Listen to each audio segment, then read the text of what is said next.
1. صباح الخير واهلا بيكم في حلقه جديده من حلقات ESL or English as a second language. We're completing today our expression of our emotion and our emotions and feelings, our human emotions and feelings, which we treated last class. Last class we tried to cover as many as possible of our emotions, our human feelings, which we can express, which we can have in different situations. Today, in this class, we're gonna deal with the situations, the different situations in which we have a lot of emotions, a lot of feelings.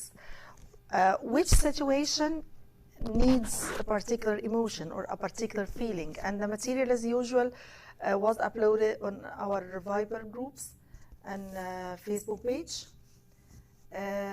You can follow us now. We have about 5 pages for this class. For page 1 we have lesson 2 situations. طبعا هم بعض الاكسنتس بتنطقها تي واضحه situations، بعضها بينطقها as the situations. Many accents in American different American regions بينطقوا situations. فإتس اوكي سمعت التي، ما احنا عارفين ان التي بروبلماتيك شويه في الفوناتكس بتاعت الامريكان اكسنت.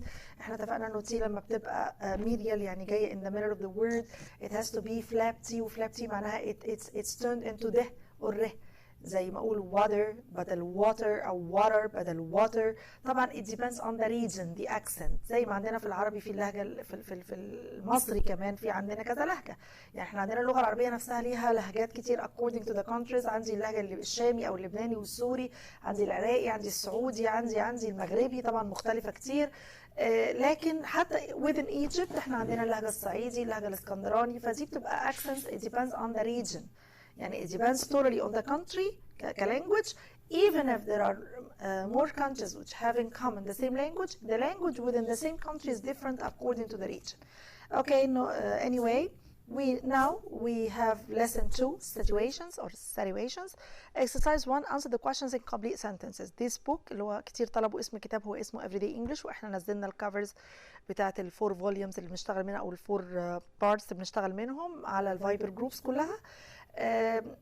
دايما بيتطلب ان احنا نعمل complete answers، وده طبعا this is very helpful to you to يعني help you form complete sentences in English correctly طريقة صح. So exercise 1 answer questions in complete sentence. Number 1, how do you feel when your boyfriend or girlfriend goes away? if you had انا دايما لما بستخدم if بحب استخدم الحاله الثانيه من if اللي هي السكند كيس. السكند كيس دي ايه؟ اللي هي بيبقى الفعل الشرط في الماضي، جواب الشرط بياخد would او should او could وبعدها المصدر. وليه؟ لانه دايما بتبقى مش كل الحالات وارده. يعني انا لما استخدم الحاله الاولى من if you study you will succeed، دي حاله عامه. لكن لما اقول لك مثلا if you had a boyfriend not all people have boyfriends or girlfriends، مش كل الناس عندها. فانا بستخدم دايما السكند كيس علشان it's not common, it's not usual, it's not an ordinary matter. So if you had a if you were a girl and you had a boyfriend, or if you were a boy and had a girlfriend, and boyfriend or girlfriend goes away بيمشوا، what's your emotion? What's your feeling in such particular situation? Sometimes may feel disappointed, others may feel sad, others may feel frustrated, desperate، حالة من depressed، حالة من الكآبة. So يعني ال complete answer هو بيسألني أنت، he is asking you. So the answer, the question is asking would I be answered with you. يعني هو السؤال بيسألك يعني if I am asking you with you, so the answer would start with I or we. أنا بقول لك بتعمل إيه أو بتعملوا إيه. طبعا you طبعا احنا قلنا انها very problematic في البروناونز، لانها ممكن it may cover one person مخاطب واحد، two persons مخاطبان male or female, a lot of persons مخاطبين كتير male or female. So if the question uses the pronoun you, the answer should start with either.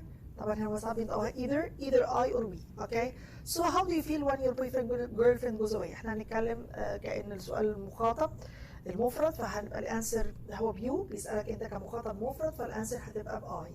يبقى بنجاوب دايما بعد الاوكسيلري فعل المساعد اللي هو دو، يو هتتحول لاي، ودو ما بتعملش اي حاجه في الفيرب. احنا لو داز هنحط اس، لو ديت هنجيب الباست، ولو اوكسيلري عادي فيرب تو بي فيرب تو هاف بجيبه معايا، لكن فيرب تو دو ما بستخدموش في حاجه غير اني بحدد التنس، هل الفيرب ياخد اس، هل يبقى في الباست. لو دو ما بتعملش اي حاجه يبقى اي. ممكن ازود من عندي كلمه usually عاده او typically، يعني في الاحوال العاديه typically في الاحوال النموذجيه.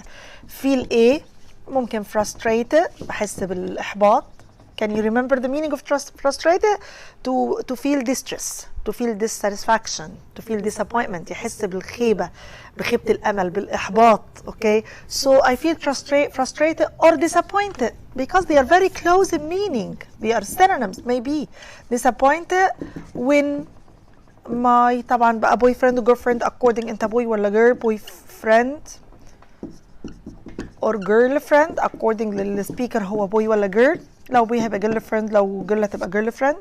goes away. I typically feel frustrated or disappointed when my boyfriend girlfriend goes away. لو مشي البويفريند او girlfriend هحس بخيبة الأمل. maybe sad، يعني ممكن أقول I feel frustrated, disappointed or sad. دايما لما يبقى في عطف زي and بالظبط or بتتحط في الآخر، يبقى ممكن frustrated, sad or disappointed. question number 2. How do you feel when your parents don't let you do something you want to do? لما your parents do not let you do something you want to do, you wanna do. parents مش بيخلوك تعمل حاجة انت عايز تعملها. What's your feeling in this situation? Frustration again, disappointment again. I think it's the same. So number 2, I feel frustrated, maybe sad, maybe disappointed, maybe طبعا in some very rare cases angry or annoyed. يعني a lot of feelings, or annoyed or bothered, because annoyed is the synonym of bothered. When my parents لما parents do not let me do something. طبعا ال STH في الديكشنري اختصار something I wanna do أو I want to do. wanna طبعا colloquial في السبوكن مش في الريتن، بس احنا بس بنحاول نعرفها. Number 3. How do you feel when your teacher gives you a surprise test? It's a surprise test. It was not expected. I didn't know about it. I didn't get ready for this test. You didn't get ready for the test. You were surprised. You were totally surprised. So how do you feel when the teacher comes in one morning and says, now we have a surprise test.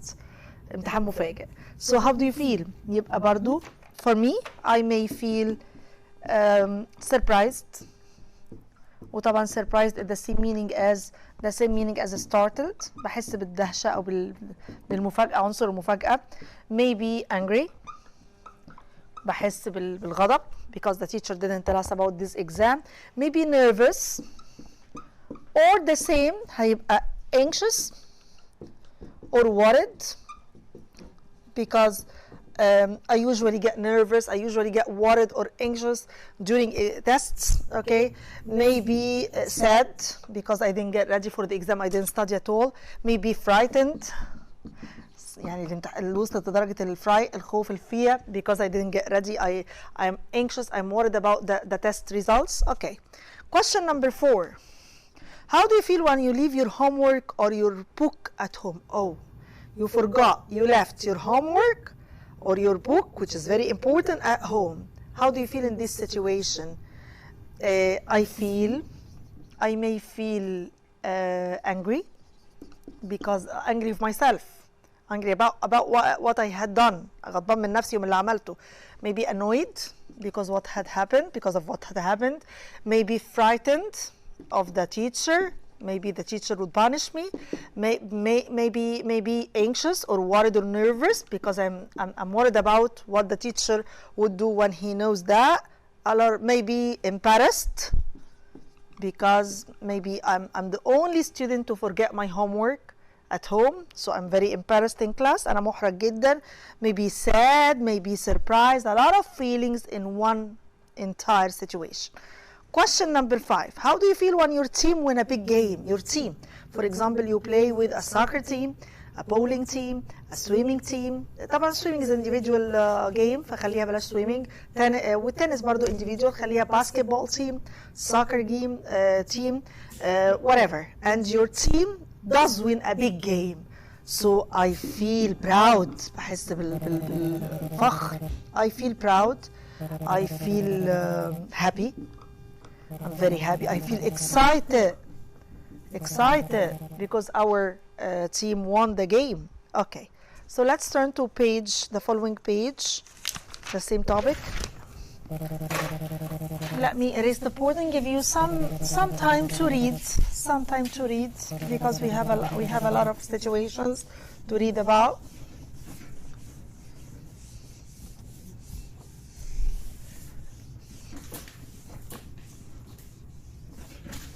Okay, now exercise to read the following situations. We have 8 situations.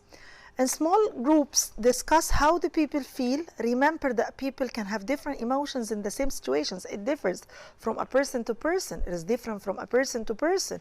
In a situation, you may feel embarrassed. Another one may feel sad. Some other one may feel frustrated. So it depends on your personality. And it differs from person to person, and for the same person, it differs from situations to another situation. Okay, then join with your group and share ideas with the entire class. Let's discuss together. Number 1, Liliana and her friends are planning a trip to the beach on Saturday.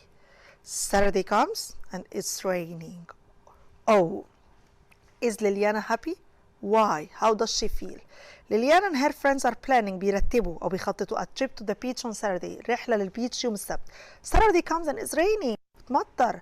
Is Liliana happy? Of course not. She's not. She was excited about this trip to the beach. She was very happy to visit the beach, but she didn't go. So of course she's not happy. That's the answer to the second question, why? How does she feel? She may feel sad. Another person may feel frustrated or disappointed. Another person may feel bored because he has nothing to do on that day, on that Saturday. She was planning for the trip to fill in the day, but she doesn't have anything to do. It's raining outside and she cannot go out. So maybe she feels bored. Whatever, it depends on the person. Number 2, Luis and Miguel. Miguel, I think, is the Spanish name for Michael, Michael. Luis and Miguel are playing a game on the computer, a video game. Robin sees them playing and he asks to play too. But only 2 people can play the game, not 3. How does Robin feel? How do Luis and Miguel feel? Luis and Miguel are friends. They are playing together a video game. Another friend or another person whose name is Robin sees them playing and asks to join them, to play with them. بيطلب منهم يلعب معهم. But only 2 people can play this game. 2 بس اللي يقدروا يلعبوا اللعبة دي. Not 3. ما ينفعش 3. How does Robin feel, the person who asked to play with them? And how do Luis and Miguel themselves feel? For myself, if I were, بقول دايما if I were you, لأن عمري أنا هبقى مكانك فبستخدم ال second case of conditional if. الحالة الثانية اللي بتبقى impossible. I cannot be yourself one day. So if I were you, if I were Robin, I would feel embarrassed because I can join them. And because I asked to do that, but I couldn't. So for my personality, I may feel embarrassed. أحس بالإحراج. Some other person may feel sad because he cannot play. Another person may feel disappointed or frustrated because he was excited to play with his friends, but he couldn't. Concerning Luis and Miguel, if I were them, Luis and Miguel, I may feel embarrassed again because I had to refuse his request. I had to refuse Robin's request. We may feel we may feel, I think it's embarrassment. It's the only feeling they can have. But they have to change the game and they play a game in which they can play together, the 3 of them. Okay, number 3, Rico is looking for a job. She's out shopping and she sees a help wanted sign in a store. How does Rico feel? Rico is looking for a job. بتدور على وظيفة. She's out shopping. هي برا بتعمل shopping and she sees a help wanted sign. علامة help wanted يعني مطلوب مساعدة يعني hiring. طالبين موظفين. How does Rico feel? Of course she will get excited. She will get happy because she's already looking for a job and she found a job. in this place. She may feel happy, excited, enthusiastic about this job, متحمسة. She may feel worried or nervous or anxious because she does not know if she would be accepted or not for the job, and if the job would suit her or not. هتتقبل ولا لا، والوظيفة هتناسبها ولا لا. Number 4, Peter's favorite group is giving a concert in his town. Peter's favorite group is giving a concert in his town. He goes to a music store to buy tickets. He learns that all the tickets are sold. They're sold out. How does Peter feel? Peter's favorite group, الجماعة أو المجموعة المفضلة ليه الموسيقية، الباند، الفرقة المفضلة ليه is giving a concert. To give a concert expression معناه بيعرضوا حفلة موسيقية. Concert معناها حفلة موسيقية اللي هي بالإيطالي اسمها concerto. In English it's concert because C is followed by E, so it has to be pronounced as س. احنا عارفين when C is followed by I, either E, I or Y, it has to be pronounced as س, not anything else.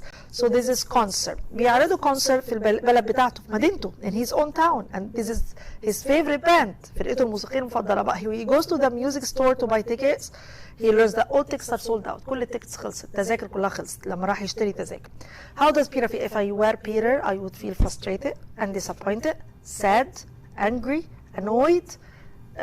That's the feelings to have in such a situation. For number 5, Jayashree is in the library. She's studying for an important test. The other 2 people at her table are talking to one another. She asks them to stop talking because she wants to study. They continue to talk. How does Jayashree feel? How would you feel if you were trying to study in a library and people were talking? Try to explain. Jayashree is in the library في المكتبة. She's trying to study for an important test. بتحاول تذاكر أو بتذاكر لامتحان مهم. The 2 other people at her table, في 2 تانيين معاها الترابيزة, are talking to one another. بيكلموا بعض. She asks them to stop talking. بتطلب منهم يبطلوا كلام because she wants to study. عايزة تذاكر. They continue to talk in defiance of that. يعني بالرغم من كده بيفضلوا بيكملوا كلام. How does Jayashree feel? If I were Jayashree, I would feel angry, mad, annoyed, sad. I would show that. I would express that in my facial expressions, so to make them change their attitude and change what they are doing. Stop talking. Okay. How would you feel if you were trying to study in a library and the people were talking? هتحس بإيه لو أنت بتذاكر في مكتبة والناس بتتكلم? I would feel sad. Not sad. I would not cry. I would feel angry, annoyed. I would feel distracted. A new word. Distracted معناها مشتتة. أقول لك you are distracting yourself by your phone or by your cell.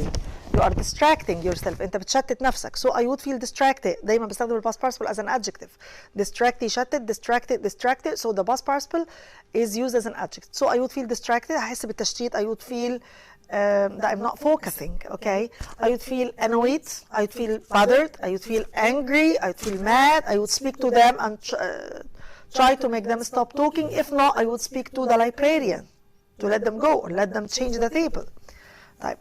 Number 6, Jan is in a restaurant and she remembers that she has to make a phone call. The call is important and she can't wait. A man is using the one phone in the restaurant, the one phone. Jan tries to get the man's attention. What does the man talking on the phone do?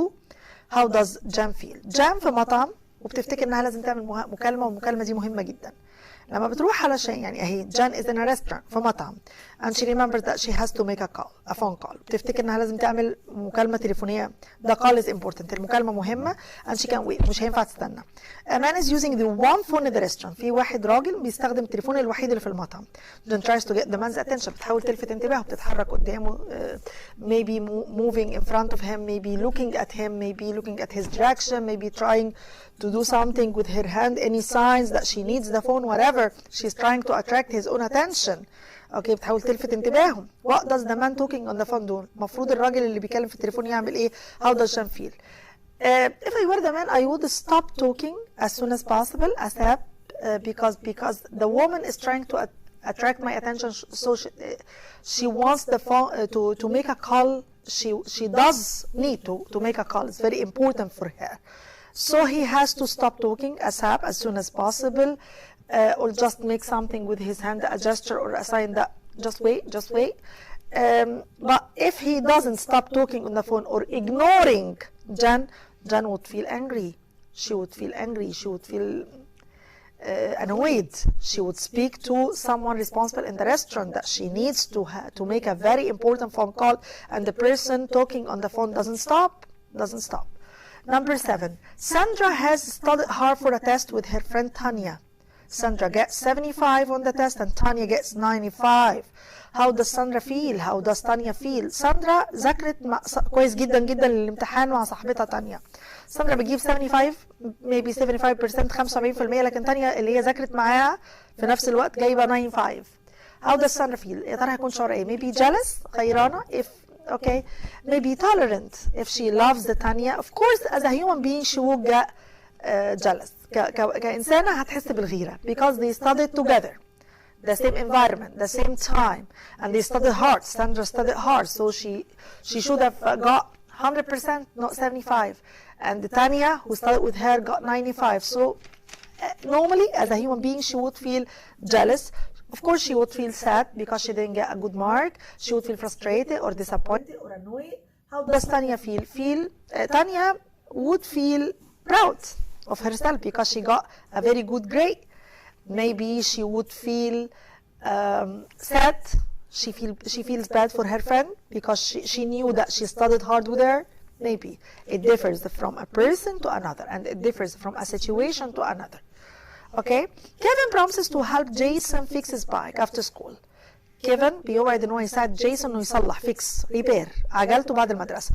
جيسون waits and waits. جيسون بيستناه وبيستنى كتير for a long time, and Kevin never arrives, never shows up. ما بيظهرش خالص. How does Jason feel? يا ترى في جيسون هيشعر بايه؟ Jason feels disappointed because his friend disappointed him. His friend failed to fulfill his promise. ما قدرش ينفذ وعده. May feel frustrated, may feel annoyed, may feel angry because he waited for a long time and Kevin didn't show up. The next day Kevin remembers his promise. He had forgotten his promise. When he remembered, how does he feel? Of course he would feel embarrassed because he disappointed his own friend. He may feel sad because he failed. He didn't succeed in fulfilling his promise. He didn't fulfill his promise to his friend. He may feel angry about himself. And what does he do? He has to apologize to Jason as soon as possible and try to fix another appointment to fix the bike. And this time he has to fulfill his promise to remember. Make up 2 situations, read them to the class, ask the class how people in the situations feel. I have made up 2 different situations. I'll try to read the situation to you. I will not write because it's a big one. Okay, for example, I'm shopping at the supermarket. Imagine you are shopping at the supermarket and you've bought a lot of items, all your shopping list. You're done with your shopping list. Now, after I'm done with my shopping list, I bought all my items, and then I'm at the cashier's desk.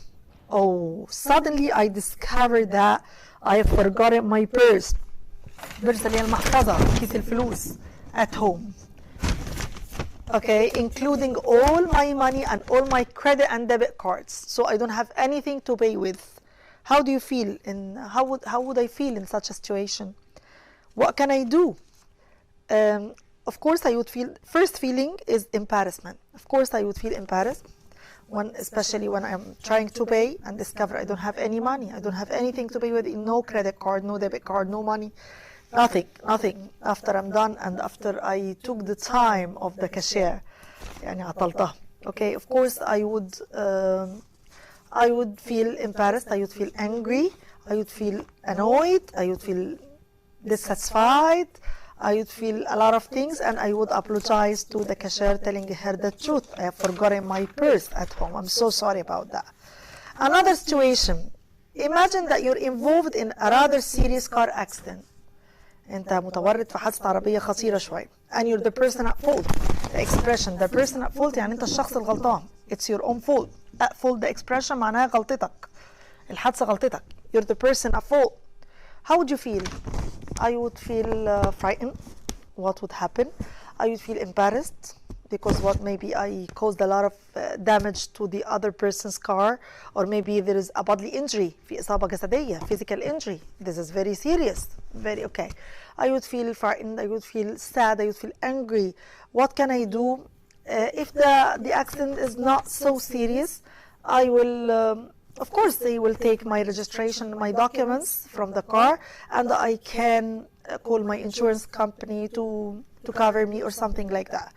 Exercise for choose 5 emotions, write a sentence that tells something about each.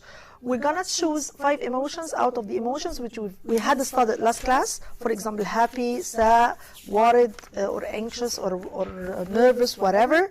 So let's try to choose 5. I chose randomly بشكل عشوائي. I selected 5.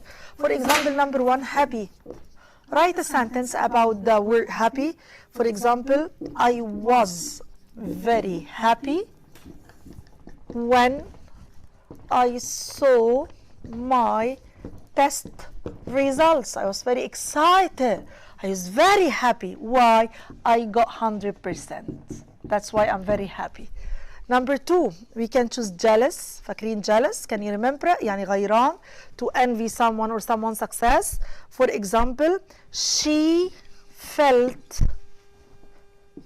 jealous, شعرت بالغيرة of her husband's promotion, her husband's success at work, her husband's promotion. يعني شعرت بالغيرة من الترقية اللي حصل عليها جوزها. Number 3, we can select the word anxious, nervous, worried. If you remember last class, I told you that we usually get anxious when we are expecting some important event to come close. For example, she was very anxious about her very close wedding, or she was very anxious about her very close مثلا delivery ولادتها, or he was very anxious about his tests, his final test. So we can say this sentence, he was very anxious or worried or nervous, the same meanings, they are synonyms, okay, about his final exams. His final exams. امتحانات آخر السنة بتاعته. Number 4, another one, we can select the word embarrassed, محرج, embarrassed. For example, I can say, I felt embarrassed when I found no empty chair in the meeting. This is a very good sentence. I felt so embarrassed. حسيت بالإحراج الشديد. Embarrassed. R-A-S-S-E-D. When I found no empty chair. ما لقيتش كرسي فاضي to sit on. No empty chair in the meeting. في الاجتماع. So I was standing very embarrassedly in the meeting. في الاجتماع. Okay. Number 5, let's use this corner to write number 5. Frightened, maybe, خايف, scared, feeling afraid of something. For example, the kid got very frightened. الطفل خاف جدا. امتى؟ After he had. دايما بعد after بنستخدم ال past perfect. لو تفتكروا الجرامر اللي أخدناه tenses قبل كده. After he had watched, بعد ما اتفرج على The Thriller movie. فيلم الرعب اسمه Thriller movie. Okay, of course he shouldn't have done so. He's a kid. He cannot see thriller or thriller movies. حس بالرعب الشديد لما اتفرج على فيلم الرعب. So let's turn to lesson number 3. How do you feel? Are you okay? Okay. Do you feel well? Do you feel good? Do you feel, are you fine? لما اقول لك how are you? I'm fine. I'm good. And you, ده لما بكون بطمن على حد او بقابل حد بعد فترة. How are you? I haven't seen you for a long time. How are you? I'm good, thank you. And how are you? So lesson number 3, how do you feel? Answer questions in complete sentences. The picture will tell you the answer. We have pictures with facial expressions and you can know if the answer is yes or no according to the picture. Someone is smiling, so of course he's not sad, he's happy. Someone is crying, of course he's not happy, he's sad. Someone is yawning, of course he's not awake, he's sleepy. That's what. That's the problem. That's it. Okay, number 1. Is the lady tired? هو مديني example الأول. Is the boy sad? مش مديني صورة لدي. فكاتب يا إما أقول yes he is يا إما no he isn't. He's happy. يعني يا أقول الإجابة yes he is وخلاص، يا إما هنفي أقول الصفة الصح أو الوصف الصح، الإيموشن الصح. Number 1, I see a lady yawning. فاكرين yawn يعني يتاوب، يتثاءب باللغة العربية. She's yawning. Of course she's tired. She's sleepy. she wanna go to bed as soon as possible. she's not feeling okay. مش حاسة أو she doesn't feel okay. يعني فيل ما بيحبش ياخد أي إنرجي كتير. Is the lady tired? Yes, she is. Short answer. وممكن أكمل من عندي أقول she's so sleepy. يعني نايمة على نفسها خالص. She's so sleepy. She's yawning. بتتاوب. Number 2. Is the girl afraid? No. She's smiling. She's laughing. She's happy. She's not afraid at all. يبقى no she isn't. النفي. Yes she is لكن no she isn't. She's happy.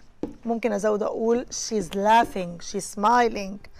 Number 3. We see an exclamation mark. If you remember last class when we see an exclamation mark, that's someone surprised. Someone startled.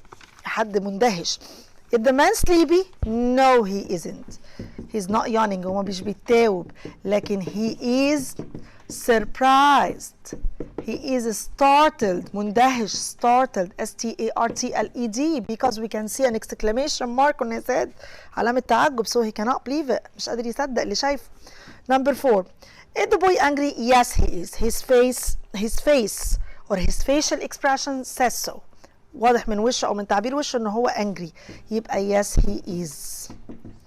His face is expressing a lot of anger. وشه بيعبر عن غضب كتير. Let's turn the page to page number 7. Is the baby happy? نعتبرها بنت مثلا. هما دايما بيقولوا على البيبي هنا she. هما بيفضلوا الwomen يعني. Is the baby happy? No, she isn't. She isn't happy because the picture doesn't say so. الصورة ما بتقولش كده. No, she isn't. Okay. أمال إيه؟ واضح إن هي إيه؟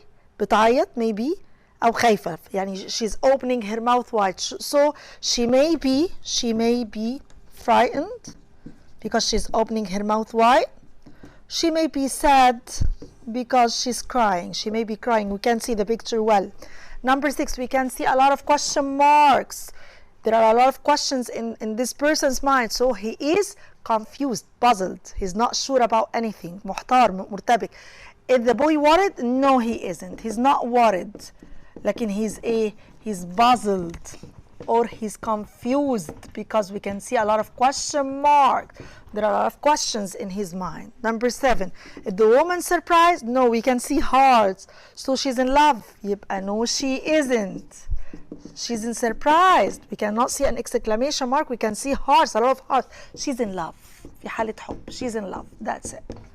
Number 8. We can see a question mark again. Is the man confused? Yes, he is. He's confused. He's puzzled. He has a lot of questions in his own mind. Is the man bored? No, he's opening his mouth wide. He's afraid. He's frightened. He's not bored. No, he isn't. Okay. He is frightened because he's opening his mouth wide. فاتح بقه على الآخر. Frightened or scared or afraid. All meanings are synonyms. Number 10. Is the girl embarrassed? Yes, we can see her red cheeks. خدودها الحمراء. So she may be very embarrassed. Yes, she is. Red cheeks. خدود حمراء. Okay. Exercise number 2. Write a synonym for each of these words. We need a synonym. If you remember last class, we studied a lot of synonyms and antonyms for these emotions and feelings and adjectives.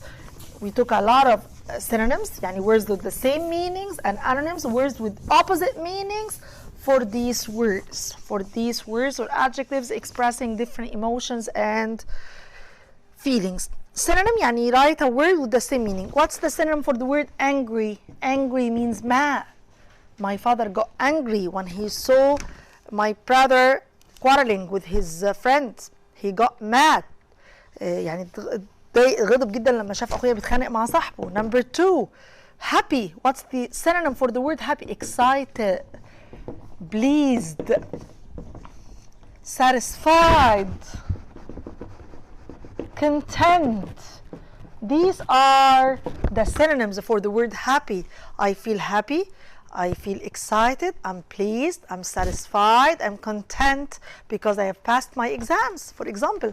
Number 3. Worry. Worry is the same meaning as nervous, the same meaning as anxious. أنا لو تفتكروا قلت لكم إن كلمة nervous ملهاش علاقة بالعصبية.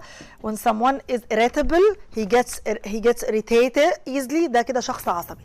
لكن nervous معناها متوتر because of something.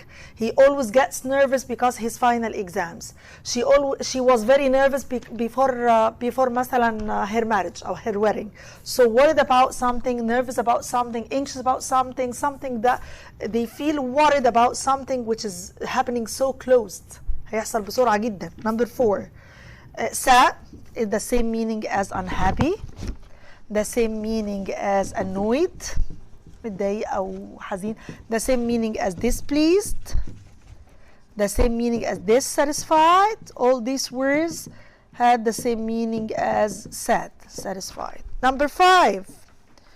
Surprised. When someone is surprised, he's startled. So surprised had the same meaning as startled. I was very surprised to see my brother at school. He never comes to my school. So I was very surprised. Startled, sometimes shocked, مصدوم, but it has a negative meaning شوي. Number 6, afraid has the same meaning as frightened. هو بتتنطق frightened. Okay. Scared. وقلت لكم last class ممكن terrified, مرعوب أو feeling a lot of fear. So I was afraid of the dog, I was frightened of the dog, I was scared of the dog, the same meanings. Now we have to write in exercise 3 an anonym. المضاد بقى العكس.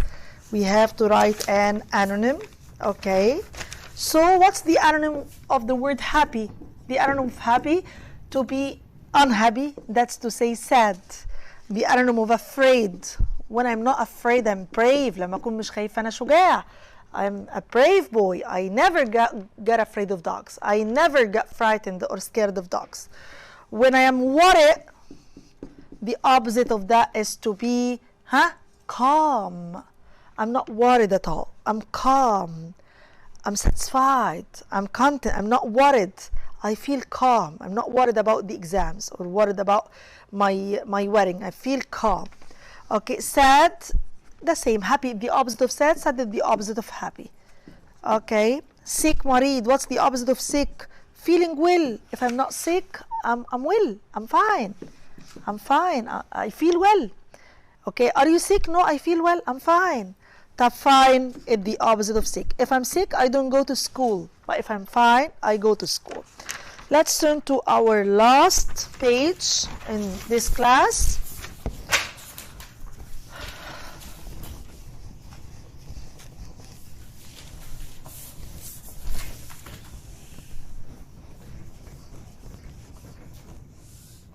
We'll just have exercise 4. Exercise 5 is some activity to do at home, but we'll deal with exercise 4. Complete the sentences with the correct words from the list at the right. We have sentences at the left hand side of the page. We have words at the right hand side of the page. We have to choose one word and complete the sentence. If you're sad, you wanna A.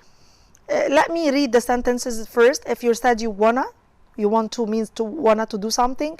If you're happy, you want to or you wanna. If you're angry, you are. If you're afraid, you want. If you're sick, you want. If you're fine, you come to. The words on the right hand side of the page: laugh, يضحك, help, مساعدة, دكتور, طبيب, school, مدرسة, cry, يبكي, mad, غضبان. mad مش بس معناها crazy, بتيجي معناها very angry. So number 1, if you're sad, you wanna A. You want to A. Yes, cry. If I'm sad, I wanna cry. I want to cry because I'm sad. I'm sad. I'm not happy. I wanna cry to express my sadness. Okay, number 2. If you're happy, you want to. لو أنت سعيد هتبقى عايز إيه? To laugh. The opposite of cry is laugh. Smile. I'm happy. I'm excited. I've passed my exam, so I have to laugh. I'm happy. If you're angry, you are. The same meaning as angry is mad. If you're angry, you're mad. Very angry means mad. بيصبح على شبه الجنون. When you're very angry, you're mad. Okay. If you're afraid, you wanna A. I'm afraid of the dog. I wanna help. Please help me pass away from this dog. If I'm afraid of the exam, I need some help, some person to comfort me, يطمني, and make me calm down, يخليني أهدى. Okay? So if you're sick, you want a doctor. If you're sick, you need to see a doctor. to get well soon عشان تخف بسرعة, to get better. If you're fine, you come to, if I'm fine, I go to school. If I'm sick, I don't go to school. Okay, so again, if you're sad, you want to cry. If you're happy, you want to smile or laugh. If you're angry, then you're mad. Anger is madness. If you're afraid, you want to help from someone. If you're sick, you want a doctor, you want to see a doctor. If you're fine, you come to school. Thank you so much for following our class today. Today we spoke about different situations in our everyday life, and it's something complementary to our previous class in which we spoke about different emotions and human feelings. So how do you feel in particular situations? Again, it differs from a person to person and from a situation to another. So thank you so much for following the class again, and see you next week. Bye-bye.